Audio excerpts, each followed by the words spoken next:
Hello friends, welcome to Sri Tamil channel. இன்றைக்கி நம்ம பார்க்க போகிறது என்னென்னு பார்த்தீங்கன்னா, அவலை வச்சு வெண்பொங்கல் எப்படி செய்யலாம் தான் இன்றைக்கி நம்ம பார்க்க போகிறோம். அதிகபட்சம் 10 நிமிஷத்தில் இந்த வெண்பொங்கலை நாம் செஞ்சு முடிச்சிடலாம். அரிசி பொங்கல் மாதிரி ரொம்ப ஹெவியாக இல்லாமல் ரொம்பவே லைட்டாக இருக்கும் சாப்பிட்றதுக்கு. இந்த அவல் வெண்பொங்கலை எப்படி செய்யலான்னு வாங்க பார்க்கலாம். முதல்ல ஒரு பேனில் 1 ஸ்பூன் நெய் சேர்த்துக்கங்க. இப்போ இதில் 2 கப் அவல் சேர்த்துக்கங்க.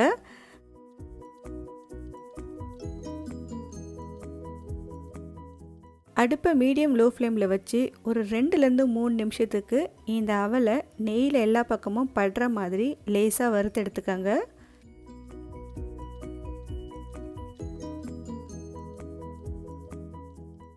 அவல் லேசாக வறுபட்டதுக்கு அப்புறமா இப்போ இதில் 3 கப் தண்ணி சேர்த்துக்கங்க.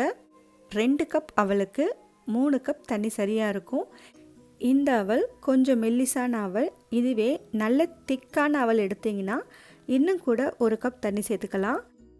அடுப்பை மீடியம் ஃப்ளேமில் வச்சு வேக விடுங்க. ஒரு 2-3 நிமிஷத்துலேயே அவல் நல்லா சாஃப்டாக வெந்து வந்துடும். பொங்கலுக்கு தேவையான உப்பு சேர்த்துக்கலாம். 2 கப் அவலுக்கு ஒரு 1/2 கப் பாசிப்பருப்பை லேசாக வறுத்து கொஞ்சமாக தண்ணி சேர்த்து வேக வச்சு எடுத்து வச்சுருக்கேன். இப்போ நம்ம இதை சேர்த்துக்கலாம். ஒரு முறை நல்லா கலந்து விட்டுக்கங்க. இப்போ அவலையும் பாசிப்பருப்பையும் சேர்த்து மீடியம் ஃப்ளேமில் வச்சு வேக விடுங்க. இந்த தண்ணியெல்லாம் குறைஞ்சி நல்லா சுருங்கி வரட்டும். அது வரைக்கும் நம்ம வேக வச்சு எடுத்துக்கலாம்.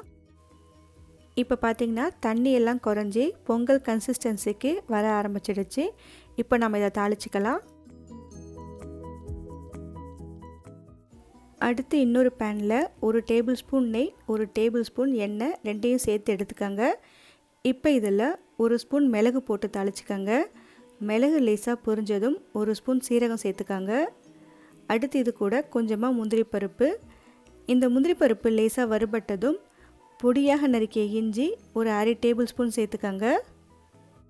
இஞ்சி சேர்த்து 1 நிமிஷத்துக்கு லேசாக வதக்கி விட்டுக்கங்க. அடுத்து இதில் ஒரே ஒரு பச்சை மிளகாயை கீரி சேர்த்துக்கங்க. 1/4 ஸ்பூன் பெருங்காயத்தூள் சேர்த்துக்கலாம். கொஞ்சமாக கருவேப்பிலை. இப்போ இது எல்லாத்தையும் சேர்த்து லேசாக வதக்கி விட்டு நாம் ரெடி பண்ணி வச்ச பொங்கலில் அப்படியே சேர்த்துக்கலாம்.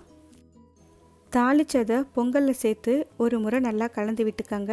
இந்த சமயத்தில் உப்பு சரியாக இருக்கான்னு செக் பண்ணி பார்த்துட்டு தேவைப்பட்டால் சேர்த்துக்கலாம். அவ்வளவுதான், ஸ்டவ்வை ஆஃப் பண்ணிடலாம்.